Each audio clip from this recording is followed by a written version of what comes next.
누가복음 5장입니다. 누가복음 5장.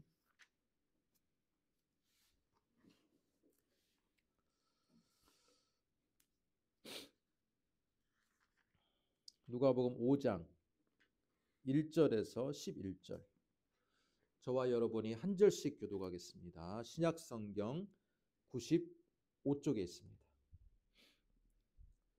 누가복음 5장 1절에서 11절입니다.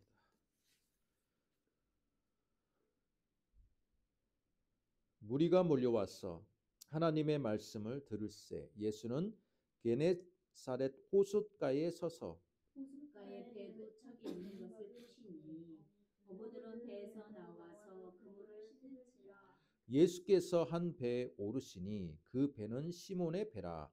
육지에서 조금 떼기를 청하시고 앉으사 배에서 무리를 가르치시더니 말씀을 마치시고 시몬에게 이르시되 깊은 데로 가서 그물을 내려 고기를 잡으라. 시몬이 대답하여 이르되 선생님 우리들이 밤이 새도록 수고하였으되 잡은 것이 없지만은 말씀에 의지하여 내가 그물을 내리리이다 하고 그때하니 고기를 잡는 것이 심히 많아 그물이 찢어지는지라. 이에 다른 배에 있는 동무들에게 손짓하여 도와달라 하니 그들이 와서 두 배의 채움에 잠기게 되었더라. 시몬 베드로가 이를 보고 예수의 무릎 아래에 엎드려 이르되 주여 나를 떠나소서 나는 죄인이로소이다 하니 이는 자기 및 자기와 함께 있는 모든 사람이 고기 잡힌 것으로 말미암아 놀라고 세베대의 아들로서 시몬의 동업자인 야고보와 요한을 놀랐습니다. 예수께서 시몬에게 이르시되 무서워하지 말라 이제부터는 내가 사람을 취하리니 하시니 같이 읽습니다. 그들이 배들을 육지에 대고 모든 것을 버려두고 예수를 따르니라. 아멘.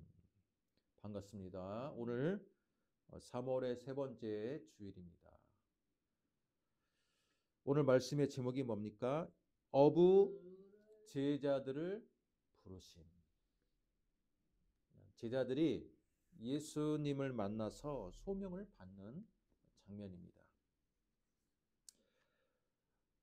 어부 제자들에게만 소명이 있는 게 아니라 우리에게도 하나님의 부르심의 날이 있었고 그 날이 있었기에 우리가 지금 이 자리에 앉아 있고 또한 서 있는 줄로 믿습니다.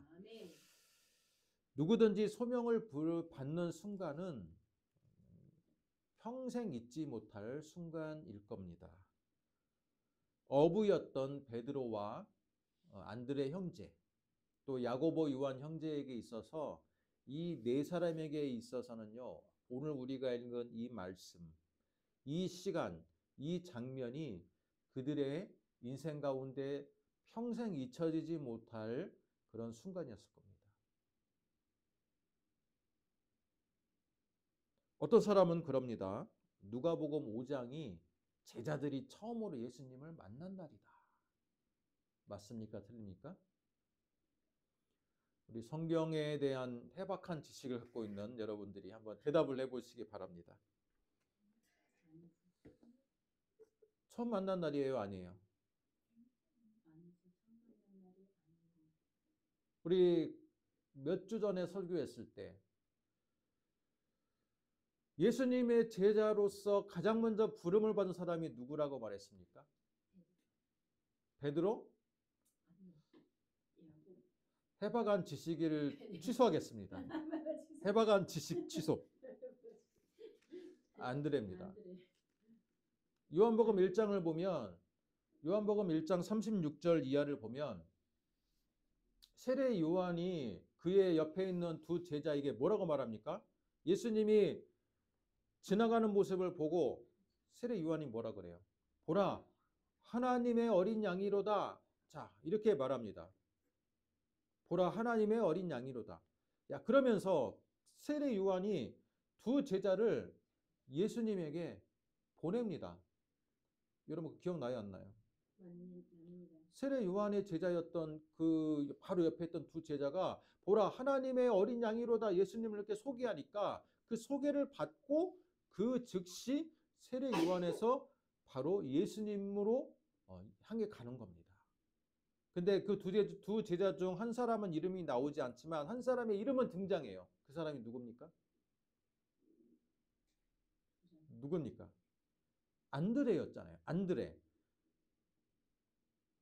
베드로의 친동생이었던 안드레가 세례 요한의 제자였다라니까요. 그리고 안드레가 예수님을 직접 만나보니까 아 진짜 세례 요한 우리 스승이 소개한 대로 정말 이분은 메시아인 거야. 그래서 안드레가 누구를 찾아갑니까? 누구를 찾아가요? 아, 그러니까 예수님을 만나고 나서 예수님이 메시아라는 것을 그가 느끼고 누구를 찾아갑니까? 요한을 찾아가는 게 아니라 그의 친형 베드로를 찾아가서 아 내가 메시아를 만났습니다라고 형에게 소개를 하잖아요. 그리고 나서 또 누구를 찾아가냐면 자신의 가장 친한 베스트 프렌드였던 나다나엘을 찾아갑니다. 그러면서 나다나엘에게 내가 메시아를 만났다. 그러니까 나다나엘이 뭐라 그래요? 그래? 그 사람 어디 출신인데? 갈릴리 나사렛 출신이야. 그러니까 뭐래요? 나사렛에서 무슨 선한 게 날 수 있어. 나사렛에서는 절대 메시아가 나올 수 없는 동네야. 자, 그렇게 말했던 거 기억납니까? 안 납니까? 압니다. 자, 그 사건이 있고 나서 다시 또 예수님의 제자, 어부 제자를 만나는 장면입니다. 자, 이걸 통해서 우리가 알 수 있는 건 뭐냐면 예수님께서 제자들을 부를 때 단번에 그냥 예수님의 부름에 응답한 게 아니었다라는 거예요. 성경에서는 세례 요한의 제자 안드레가 먼저 등장하고 베드로가 예수님을 만났죠. 그런데 그 만나고 나서 오늘 또 누가복음 5장에서 예수님이 제자들을 또 그 깊은 데로 가서 그물을 던져라 하는 그 사건이 다시 발생하는 걸로 볼 때 그 중간에 그 두 사건의 사이에 예수님에 대한 관계가 제자들은 분명히 인식하고 있었다라는 거예요. 인식하고 있었어. 예수님의 설교도 들었을 거고 예수님에 대한 부분들 많이 직접 사역하는 것을 보았을 거예요. 그러나 곧바로 제자가 되지는 않았다라는 거예요.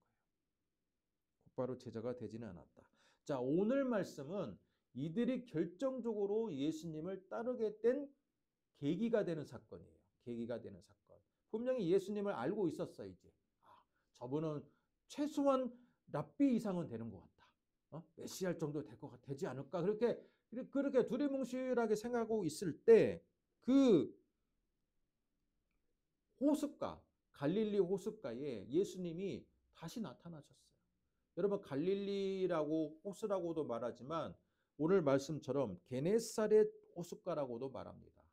또는 뭐라고 성경은 표현하냐면 갈릴리 바다라고도 표현해요. 왜 바다라고 표현할까요? 거기는 이스라엘 땅을 여러분이 지도를 보면 아시겠지만 사해와 갈릴리 호수와 사해를 연결하는 요단강이 흐르고 있지만 그 주변을 다 여러분 사방을 살펴보면 어때요? 지중해를 빼고는 담수호로서는 굉장히 유일한 호수가 갈릴리예요. 물이 귀한 동네입니다. 우리나라는 1년 평균 강수량이 1300에서 1500mm잖아요. 근데 여기는 500mm 이하입니다. 500mm가 내리지 않아요. 그러면 물이 굉장히 귀한 동네인데 사해는 여러분이 아시다시피 지금도 짜지만 2000년 전에도 짰을 거예요. 그죠? 생명체가 살지 못하는 그런 사해입니다. 그러면 유일하게 생명체가 살 수 있는 데는 어디입니까? 갈릴리밖에 없어요. 갈릴리 바로 위쪽에 헤르몬산이라 가지고 우리나라 백두산 정도 되는 높이에서 그 헤르몬산에서 기원을 내 가지고 물줄기가 모여 가지고 형성된 곳이 갈릴리예요. 그런데 산골짜기 시골에 살던 사람에게 여러분 갈릴리 호수는 바다와 같이 정말 넓은 호수인가요? 여러분 그 갈릴리 호수의 직경이 약 54km라고 그래요. 54km면 어때요? 웬만한 우리 경기도에 있는 시 정도 그 둘레 정도 되는 크기입니다. 굉장히 크지 않습니까? 그래서 시골에 또는 산 언덕에 살던 유대인들에게 있어서 갈릴리는요 바다와 같이 넓은 호수였어요. 그래서 바다라고도 표현합니다. 또 바다라고 표현한 이유가 뭐냐면 갈릴리 호수는 지금도 마찬가지지만 굉장한 돌풍으로 유명합니다. 마치 호수가 아닌 것 같아. 여러분 호수는 원래 잔잔해야지 않습니까? 그런데 갈릴리는 호수지만 잔잔하지 않고 돌풍이 붑니다. 우리 신약 성경에 보면 어떤 사건이 있어요? 갈릴리 돌풍 사건.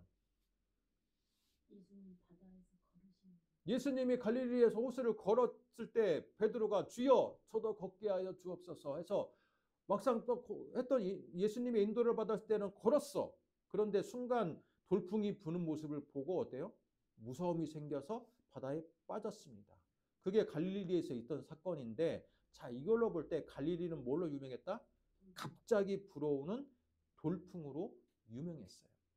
때문에 사람들은 바다라고 부른 거야. 바다처럼 변덕스러운 거예요. 바다처럼 변덕스럽기 때문에 바다라고 불렀습니다. 이 갈릴리 호수에 예수님이 오셨는데 2절을 보니까요. 호숫가에 배 두 척이 있다. 그리고 어부들은 배에서 나와서 그물을 씻고 있다. 여러분 이걸로 볼 때 24시간 중에서 지금 이때가 지금 어느 시점인지는 정확히 몇 시 무렵이라고는 나오지 않지만 우리가 충분히 추측해 볼 수 있는 건 뭐냐면 아침이에요.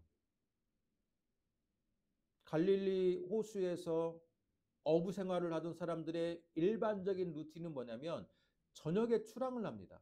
저녁에 출항해서 그 달빛에 의존해 가지고 여러분 그 어두운 그 호수에서 달빛에 의존해서 그물을 내려서 새벽까지 그물을 여러분 물고기를 잡아요. 그리고 아침에 이른 새벽에 돌아옵니다. 그리고 나서 어떻게 합니까? 그들이 반드시 해야 될 작업이 뭐냐면 그물을 씻고 헹궈야 돼요. 왜 그럴까요?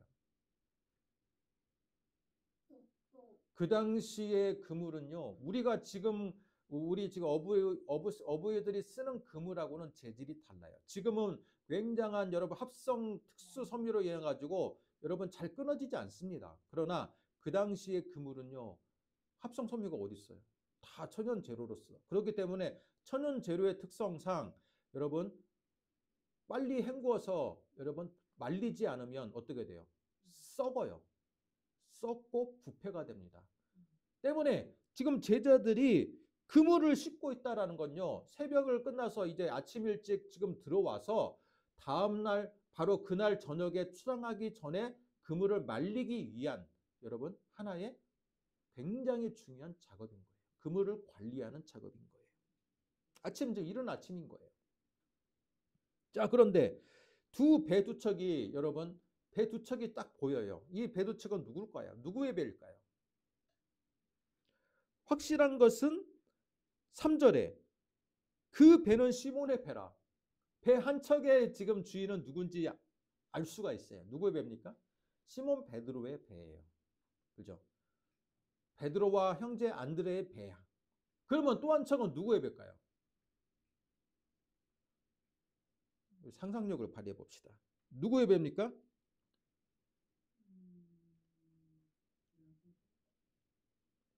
9절과 10절을 보세요. 이는 자기 및 자기와 함께 있는 모든 사람이 고기 잡힌 것으로 말미암아 놀라고 세베대 아들로서 시몬의 동업자, 여러분 시몬의 동업자인 야고보와 요한도 놀랐다. 여러분 동업자라는 표현이 있을 때 이 한쪽의 배는 분명히 야고보와 요한 형제의 배였을 것이다라고 충분히 추측이 가능합니다. 그러면 여러분 예수님의 12 제자 가운데 여러분이 기억하는 제자, 손에 꼽히는 제자가 누굽니까? 베드로와 안드레, 야고보, 요한이 굉장히 손에 꼽히는 제자거든요. 근데 이 네 명이 직업이 뭡니까? 어부예요. 어부 출신. 예수님의 제자 가운데는요. 세리였던 마태도 있었고요. 그죠? 더 신분적으로 또 의사 출신이었던 누가도 있어요. 그런데 예수님이 가장 수제자였고 또 예수님의 핵심 그룹의 제자 중에 핵심 그룹이었던 사람들은요. 예수님께 가장 먼저 부름을 받은 누구예요? 어부 출신의 제자들이었다는 거예요. 여러분 어부하면 어떤 생각이 납니까? 어부하면 어떤 생각이에요? 저는 청소년 시절을 그 전북 군산에서 자랐기 때문에 바로 집 앞에 바닷가였어요. 그래서 어부들을 많이 봤습니다. 근데 어부들은요, 굉장히 미신을 많이 믿어. 저는 어부 그 배, 조그만한 배에서 출항하기 전에 만선을 기원하기 위해서 꽹가리 치면서 뭐 굿하는 거 있잖아요. 굿하는 모습들을 굉장히 자주 봤습니다. 뱃사람들은요, 경제관념이 약합니다. 왜? 한 번 자기가 고정급을 받는 셀러리맨이 아니기 때문에 자기가 출항했을 때 만선이 될지 아니면 쪽박을 찰지는 정말 알 수가 없어요. 어떻습니까? 하늘과 바다의 모든 그 환경에 좌우되는 직업이기 때문에 굉장히 미신을 많이 믿고 변덕스러워요. 왜? 바다처럼 변덕스러워. 바다가 어때요? 안정적이지 않잖아요. 출항할 때는 바다가 잔잔하다가도 갑자기 돌풍을 만나기도 하기 때문에 마치 사람은 자연을 닮아가는 것 같아요. 굉장히 변덕스럽습니다. 그리고 경제관념이 없는 게 이게 한꺼번에 쓰고 뭐라고 생각합니까? 다음에 출항할 때 만선하면 되지. 그렇게 생각하는 기대감이 있어요. 그렇기 때문에 돈을 셀러리맨처럼 차곡차곡 적립하는 그런 사람들이 아니에요. 그냥 팍 써버립니다. 자, 이런 성격이 좋은 성격입니까? 나쁜 성격입니까? 별로 좋은 성격이 아니에요. 좋은 성격. 베드로도 그러잖아요. 욱하잖아요. 욱 했다가 갑자기 쭉 가라앉고.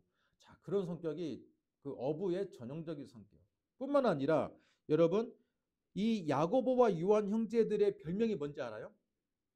우레의 아들. 우레는 뭡니까? 천둥의 아들이에요. 뭐 이들의 성격이 어땠다는 거예요? 베드로보다 더했다라는 거예요, 성격이.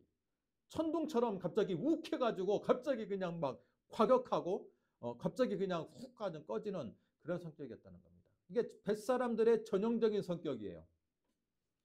제자로 삼기에는 별로 좋은 성격이 아닙니다. 그런데도 하나님께서 예수님을 통해 가지고 이 제자들을 수제자로 불렀다라는 거 보면 여러분 어때요? 얼마나 위안이 됩니까?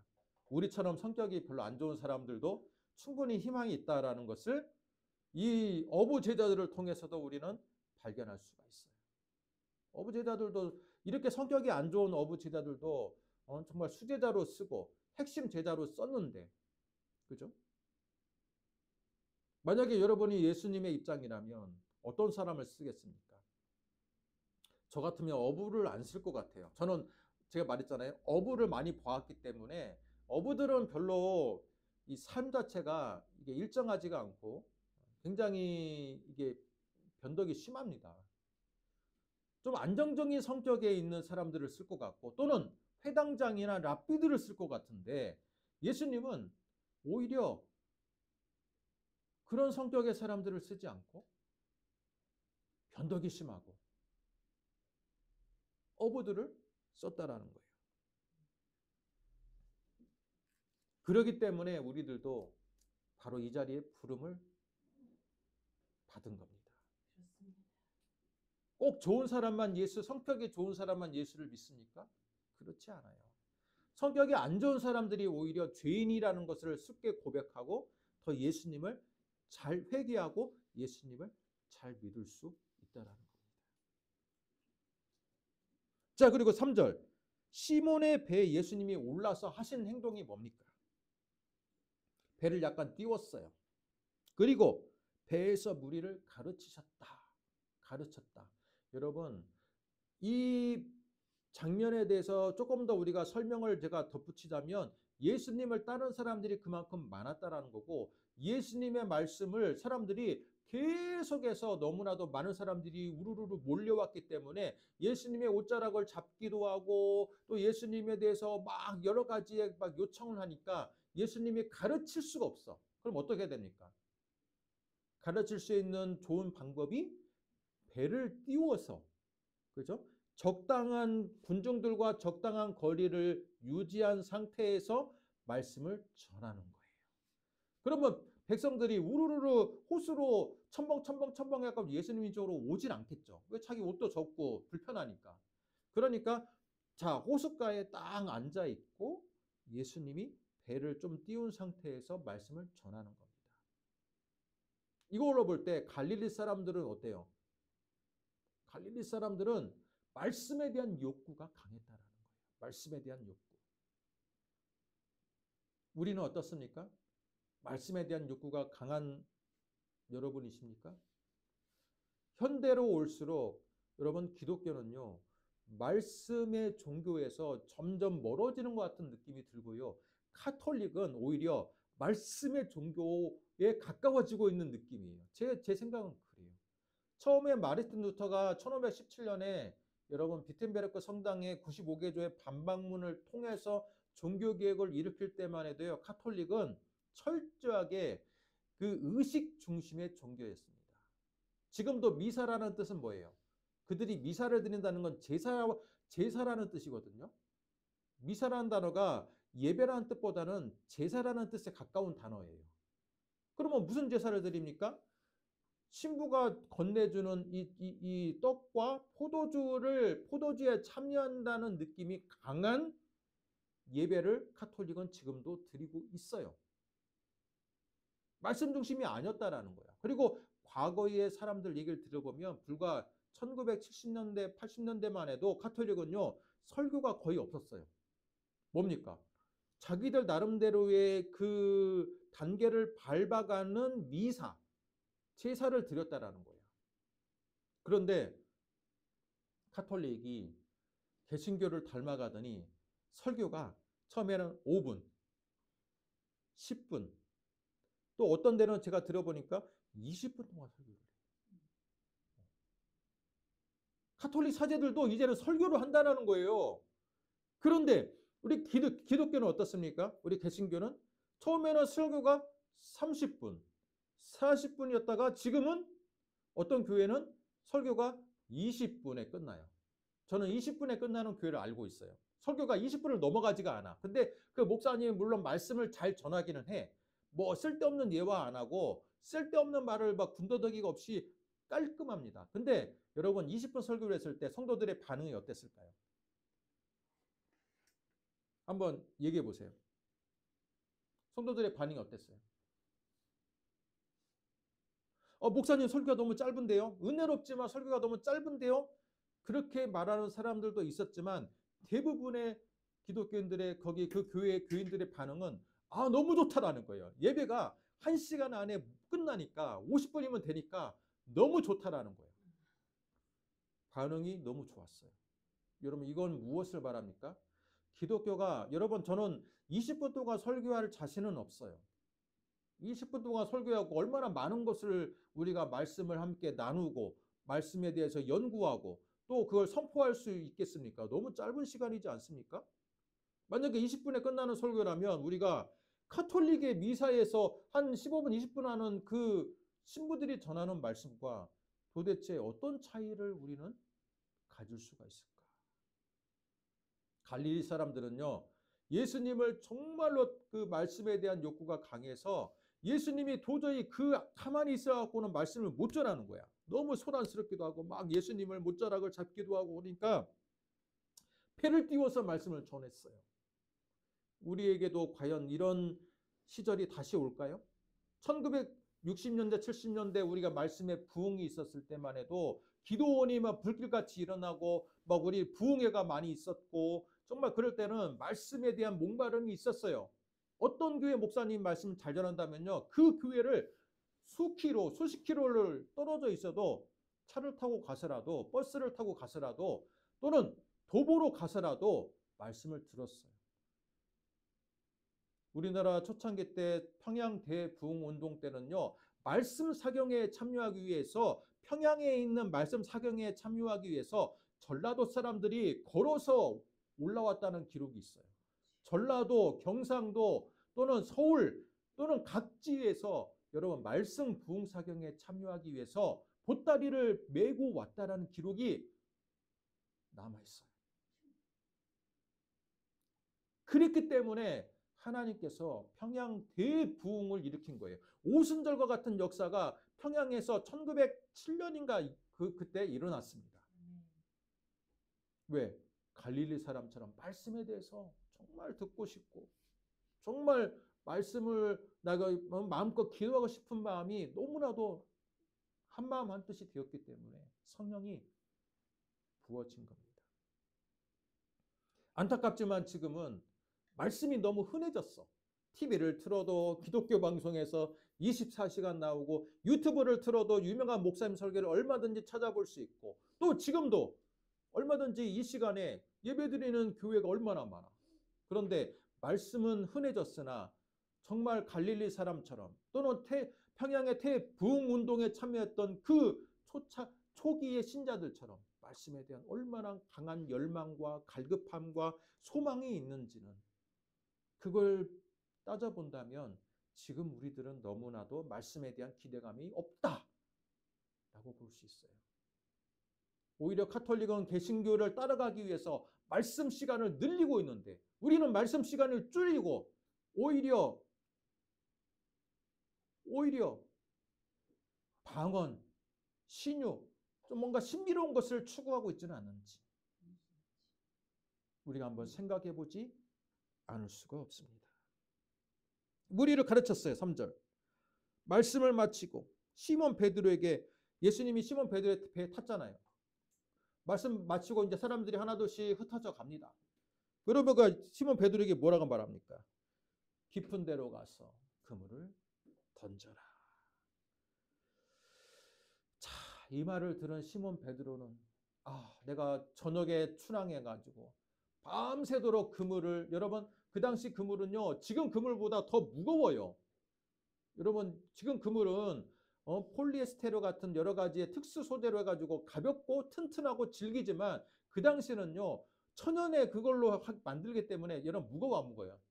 당연히 무겁죠. 물 먹은 그물이야. 그거 언제 씻고 그거 말리고 여러분 저녁에 출항해가지고 지금 이런 새벽에 도착해서 그 씻고 말리는 작업만 해도 피곤해 안 피곤해요?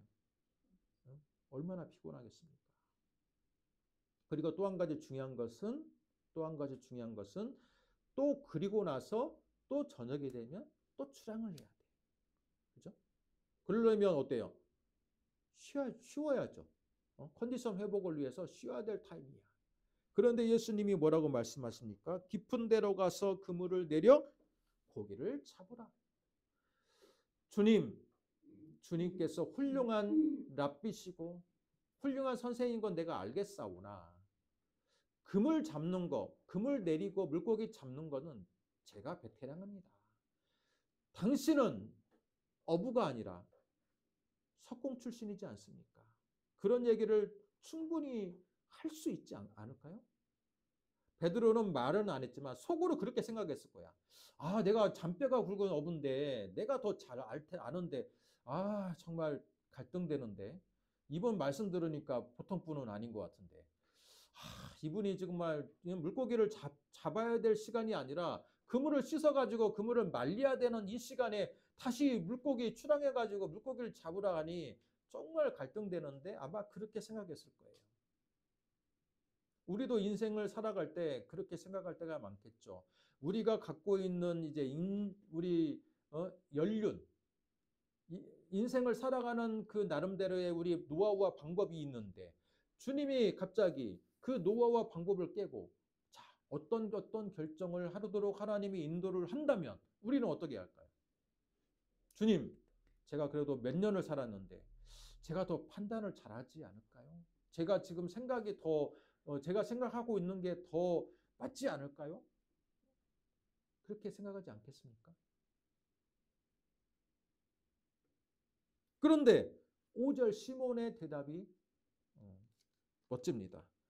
선생님, 우리들이 밤이 새도록 수고하였으되 잡은 것이 없지만 말씀에 의지하여 내가 그물을 내리겠습니다. 뭐예요? 무엇에 의지하여?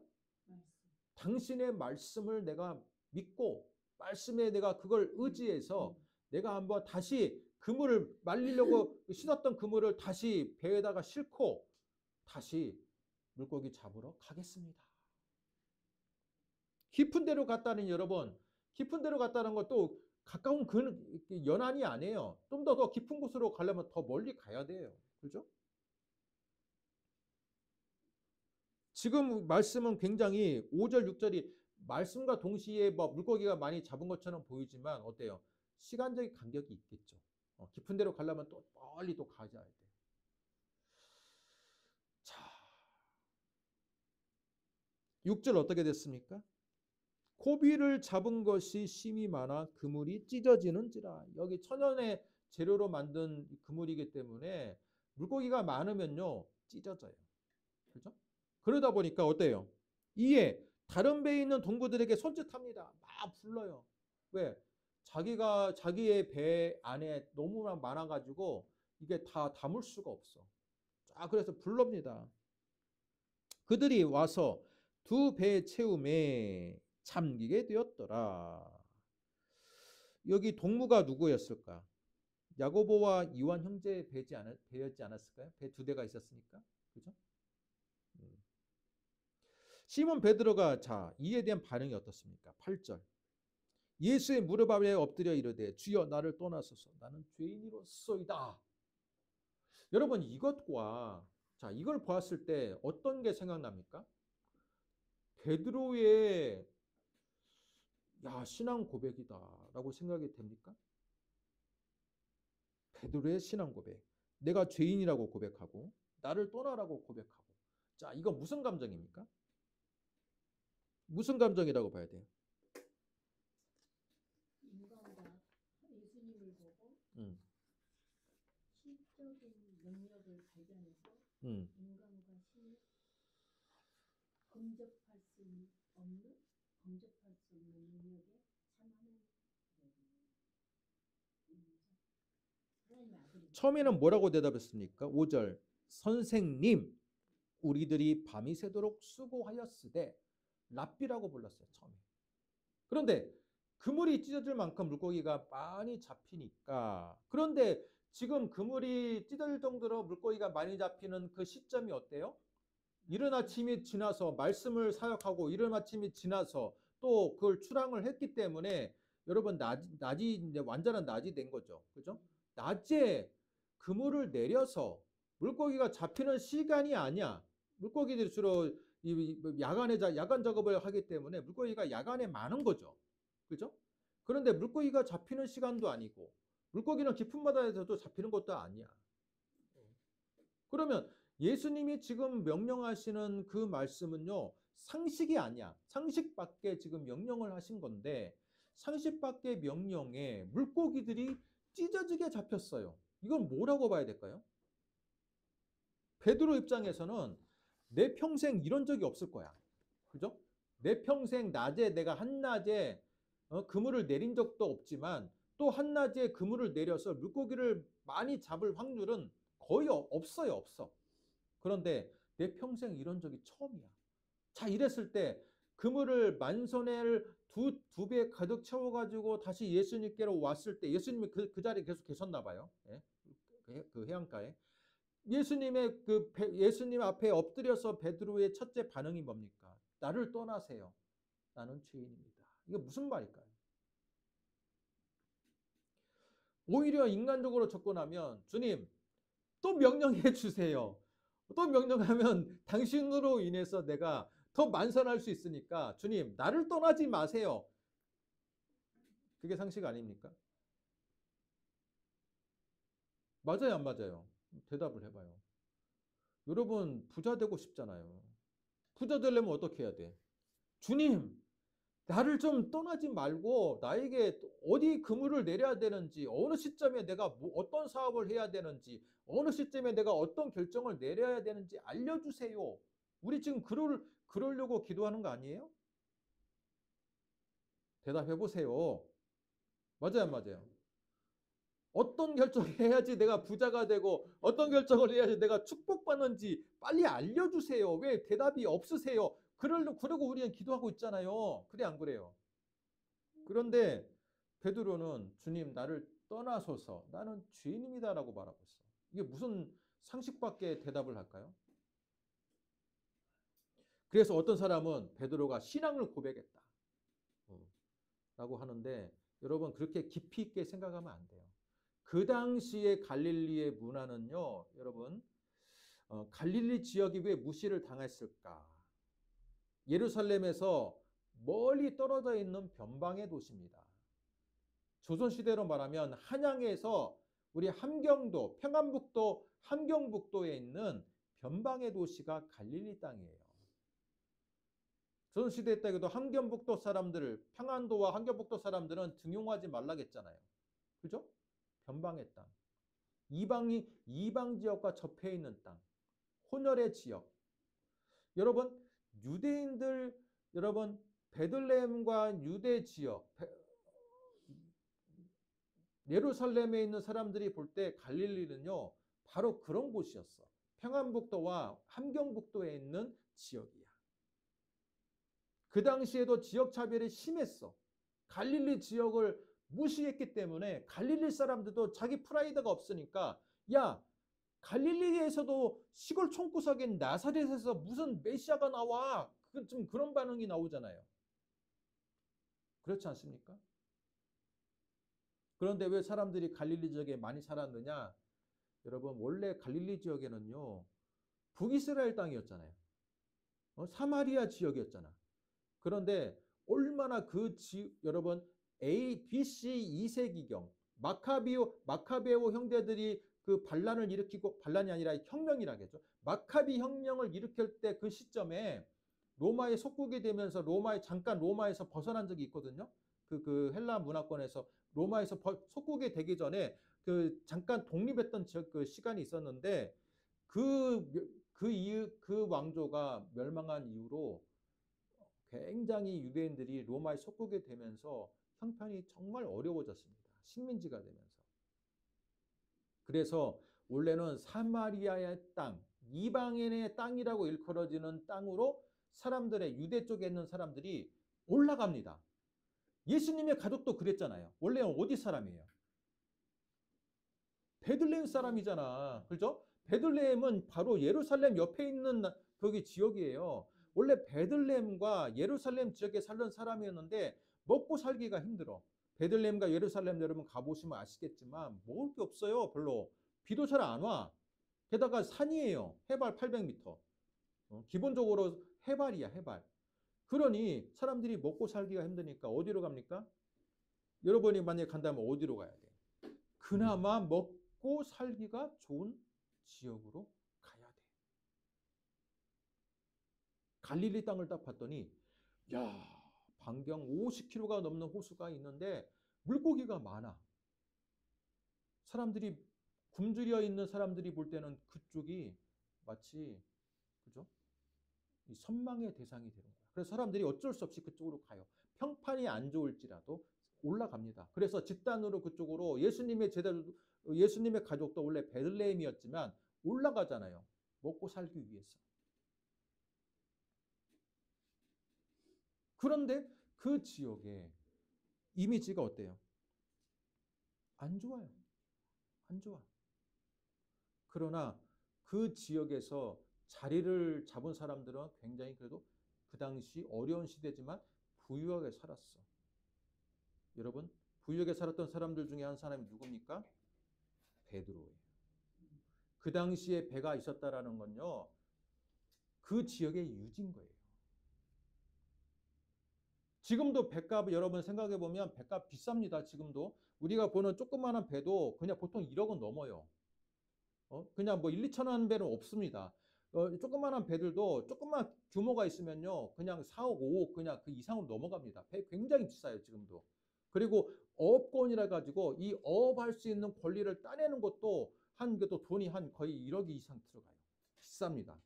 우리나라도 마찬가지예요. 근데 그 당시에 배를 갖고 있다라는 건요. 굉장한 부자입니다. 굉장한 부자예요. 그러면 지금 베드로와 안드레 형제와 야고보 요한 형제는요. 배를 소유하고 있다라는 거. 그리고 베드로를 또 뭐라고 하냐? 장모를 모시고 장모와 베드로를 장로를 모시고 살았는데 베드로는 자신의 집을 갖고 있었어요. 베드로의 집에. 가버나움이라는 동네. 가버나움이라는 동네에 자기 집이 있었어. 부자입니다, 부자. 그런데 이 부자였던 이 베드로가 뭐라고 말합니까? 주여, 나를 떠나소서. 이제는 랍비가 아니라, 선생이 아니라 큐리어스, 주님, 메시아로 고백합니다. 메시아님, 나를 떠나소서. 그런데 이 말은요, 어떤 사람은 분명히 그래요. 어부였고 종교적으로 신앙심이 아주 독실하지 않았을 법한 어부가 이런 고백을 하는 것은 예수님을 아마 바다의 신으로 생각했을 수도 있다. 그렇게 말해요. 바다의 신. 어부들이 뭘 믿습니까? 우리 보면 용왕이라고 하죠. 용왕. 바다의 신을 믿거든요. 하나님도 물론 믿지만 어부들은요 분명히 이 바다를 주관하는, 호수를 주관하는 신이 있다고 분명히 믿었을 거야. 그렇기 때문에 출항하기 전에 엄청나게 이제 그 신에게 기도드리죠. 우리가 출항할 때. 그런데 이들을 보실 때는 한 분이 오셨는데 이분이 바다까지도 주관하는 거야. 그래요, 안 그래요? 어부에 대한 경험도 없는데 이분이 우리보다 더 바다를 잘 알고 있고 바다의 물고기와 모든 소출까지도 이분이 다 주관하는 이분의 손아귀에 있는 거예요. 그러니까 신을 만난 거죠. 바다의 신을 만나요. 바다의 신을 만난 것처럼 어이구 나는 이 당신과 같은 신적인 존재 앞에서 나는 당신하고 같이 있으면 안 됩니다. 저는 창세기가 아니라 출애굽기 3장이 떠올랐어요. 출애굽기 3장 뭡니까? 출애굽기 3장에 모세가 떨기나물 불꽃 가운데 불꽃은 타고 있으나 떨기나무가 타지 않는 신비한 장면 앞에 목도하면서 여러분 가까이 접근했을 때 여호와 하나님 뭐라고 말합니까? 내가 선 곳은 거룩한 곳이니 신을 벗으라. 그 장면 앞에 모세가요 어떤 반응을 하냐면 여러분 봐보세요. 얼굴을 가렸다. 베드로의 예수님과의 만남에서 지금 제자로 부름을 받기 전에 베드로의 반응하고 비슷해요. 어떤 반응입니까? 거룩함과의 만남이 있는 거예요. 거룩한 떨기나물 불꽃 가운데서 신비한 장면과의 만남이 있고 베드로는 어떤 장면입니까? 자신보다 더 바다를 주관하는 신적인 존재 앞에 만남을 갖는 겁니다. 여러분 신앙을 갖는다는 것은 이처럼 거룩함과의 만남이 계기가 되는 경우들이 많아요. 물론 어떤 분들은 전도 받아가지고 교리 훈련 받아가지고 신자가 되기도 하지만 많은 사람들이 어떤 체험을 하잖아요. 그 체험을 뭐라고 하냐면 신적인 존재와의 거룩함과의 만남이 계기가 되어서 신앙생활을 시작하는 경우들이 많아. 모세도 그랬고 베드로도 지금 그런 거예요. 지금까지 인간인 줄 알았어. 랍비인 줄 알았어. 그래서 선생님이라고 부르다가 만선의 기쁨이 했지만 여러분 베드로에게는 만선이 눈에 안 들어온 거예요. 보통 사람 같았으면 이분만 같이 있다면 나는 만선을 매번 하겠네? 그러면 나를 떠나지 마세요라고 해야 되는데 베드로는 그게 아니야. 나를 떠나세요라고 하겠어. 그건 뭡니까? 이분은 랍비가 아니라 신인 거예요. 그게 여호와 하나님이 됐던 바다의 신이 됐던 베드로 입장에서는 하여튼 신인 거야. 신을 만났을 때 인간의 감정은 뭡니까? 자신의 연약함을 신의 존재 앞에서 발견하는 거예요. 그래서 나를 떠나세요. 나는 죄인입니다라고 고백하는 겁니다. 여기서 베드로가 회개했다고 보면 안 돼요. 여러분 베드로가 어떤 사람입니까? 십자가 예수님을 달릴 때까지 예수님을 부인했던 사람이잖아요. 그죠? 그리고 제자들과 싸웠어. 내가 우편에 앉아야 되는데, 내가 더 수제자가 돼야 되는데, 막 그 권력 다툼 앞에 그도 자유롭지 못했던 사람이에요. 욕망 앞에 자유롭지 못했던 사람이 처음부터 예수님 만나고 회개하고 성령 받고 바로 예수님의 제자 됐다고 그렇게 설교하면 너무 잘 모르는 거예요. 갈릴리 지역은 여호와 신앙도 있었지만 특히 갈릴리에서 호수에 있는 어부들은요 바다의 신 앞에서도 분명히 영향을 받았을 거예요. 이건 제 추측이지만 많은 학자들이 그렇게 생각합니다. 그래서 지금 베드로가 엎드리는 이유는 뭐냐면 바다의 신인 거야. 바로 눈앞에가. 이분이 있는 거예요, 지금. 하나님 말씀을 전하지만 하나님의 선지자이면서 바다의 신인 거야. 그러니까 그 거룩한 만남 속에서 자신의 연약함이 보이니까 물고기를 많이 잡는 데를 알려주세요라기 말하기보다는 나를 떠나세요. 나는 죄인입니다. 나의 연약함을 발견하는 거죠. 신앙은 바로 그런 것 같아요. 거룩함 앞에, 하나님 신적인 존재 앞에 내 모습이 신적인 존재의 이 조우를 통해서 나의 연약함을 바라보는 게 신앙이에요. 모세도 그랬잖아. 모세도 떨기나물 불꽃 가운데서 만났을 때 처음부터 그의 사명을 받아들입니까? 아닙니다. 나는 못난 사람입니다. 나는 죄인입니다. 나는 그 이스라엘 백성을 구원할 만한 그런 능력도 없습니다. 자기 부인이 있잖아요. 신앙에는 분명히 자기 부인이 들어가야 돼. 자기 부인. 베드로도 마찬가지예요. 주여 나를 떠나소서. 나는 죄인입니다. 예수님 뭐라고 합니까? 베드로 말씀대로 떠나는 게 아니라 10절 빨간 글씨를 읽겠습니다. 시작. 무서워하지 말라. 이제 후로는 내가 사람을 취하리라. 너는 지금 어부지만 이제부터는 사람을 낚는 어부가 될 것이다. 이제 소명을 부여해 주는 겁니다. 여러분, 이게 제자의 부름이 바로 그거예요. 신적인 존재와의 만남, 자기를 연약함을, 죄인임을 연약함을 발견, 그리고 소명 부여. 이게 바로 제자가 되는 과정이에요. 모세도 마찬가지잖아요. 떨기나물 불꽃 가운데 있는 신적인 여호와의 만남, 자기를 부인해서 신을 벗고 나는 못합니다. 나는 얼굴을 가리고 나는 죄인입니다. 그렇지만 그 떨기나물 불꽃 가운데 여호와가 그 모세에게 사명을 부여합니다. 내가 너를 지팡이로 써서 너의 고통받는 민족, 애굽에 고통받는 너의 민족을 구원하겠다. 사명을 부여합니다. 그렇죠? 과정이 똑같죠.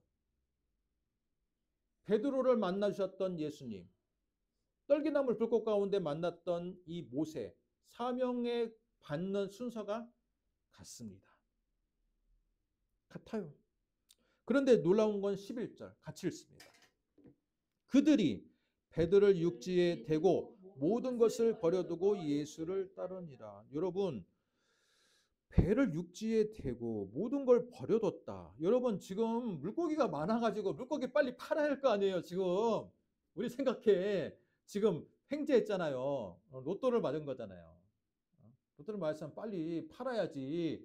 지금 배를 버려두고 물고기를 버려두고 예수를 따랐다는 거예요. 이게 얼마나 놀라운 일입니까? 그죠?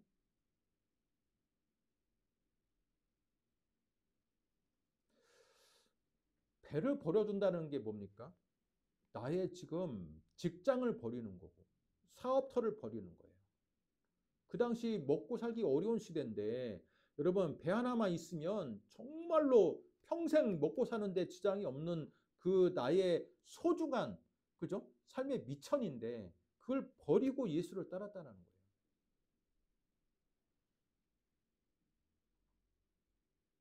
이건 베드로와 안드레 형제와 야고보 요한에게 있어서 예수님과의 이 깊은 데로 가서 그물을 던진 이 사건은요, 정말 인생에 있어서 한 번도 만나지 못한 사건이었기 때문에 예수님을 이제는 신으로 보고 신의 제자가 된 겁니다.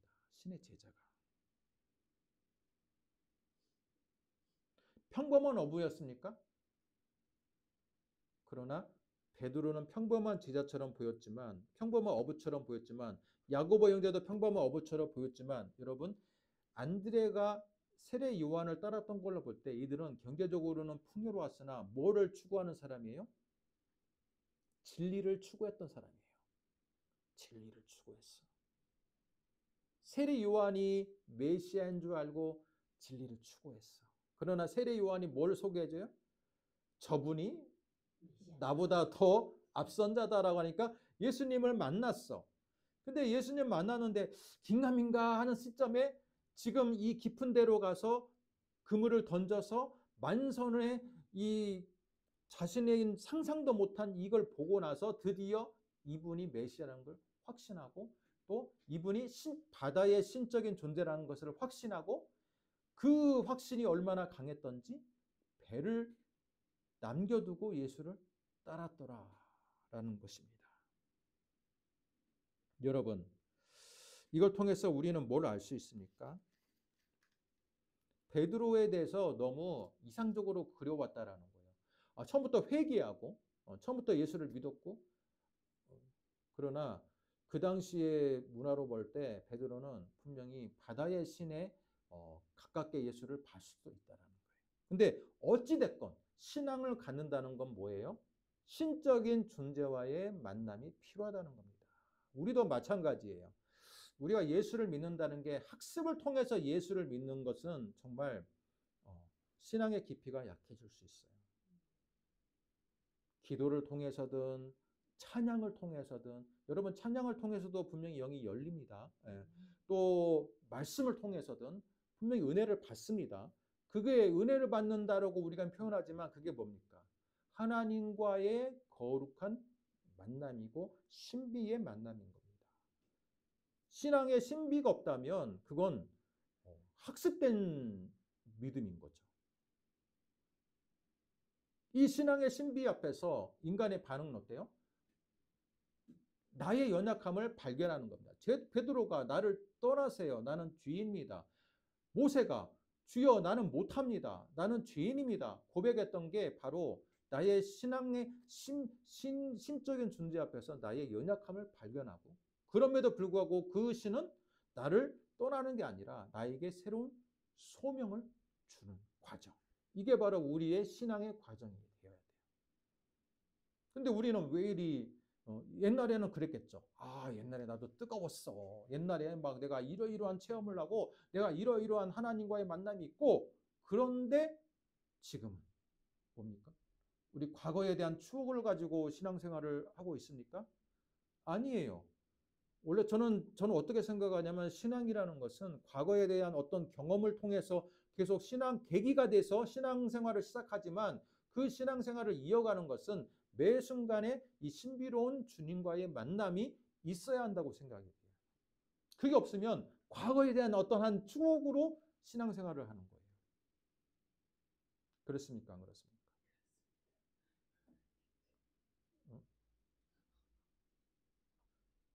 지금 이 시간에도 주님과의 만남이 있어야 되고 지금 이 시간에도 내가 죄인임을 발견해야 되고 지금 이 시간에도 새로운 소명을 부여받아야 되는 게 신앙생활이고 믿음생활인 겁니다.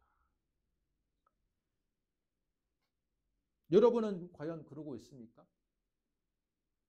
여러분은 정말 과연 그러고 있습니까? 그렇지 않고 우리 교회학교 학생처럼 깊은 데로 가서 그물을 던져라. 이 본문을 너무 쉽게 생각하고 이거 교회 학교에서 공과 공부했던 이거 부분이네 오늘 말씀이. 그렇게 하면서 벌써부터 말씀에 대한 기대감을 접어버리고 예배에 참여하고 있습니까? 아닙니다. 이 말씀이 우리에게 주는 여러 가지의 도전은 이 제자들이 평범한 어부인 줄 알았더니 이 사람들은 진리에 대한 갈급함이 있던 사람이에요. 세례 요한을 따를 만큼 그 당시에 이 사람들은 경제적으로는 풍요했으나 영적으로는 가난했기 때문에 지금 뭔가 진리를 찾고 있는 중에 진리를 만났을 때 이들이 드디어 결단을 했다라는 겁니다. 그죠? 평범한 사람이었다면 어떻게 배를 버릴 수가 있습니까? 그죠? 그리고 어떻게 만선을 기쁨을 했을 때 어떻게 주여 나를 떠나서라고 얘기할 수 있습니까? 주님 나와 붙어 다니시죠. 나와 동업합시다. 이번에는 또 어디에 가다 그물을 던져야 되는지 나한테 알려주세요. 이게 사업적인 마인드를 가진 사람이라면 그렇게 대답하지 않겠습니까?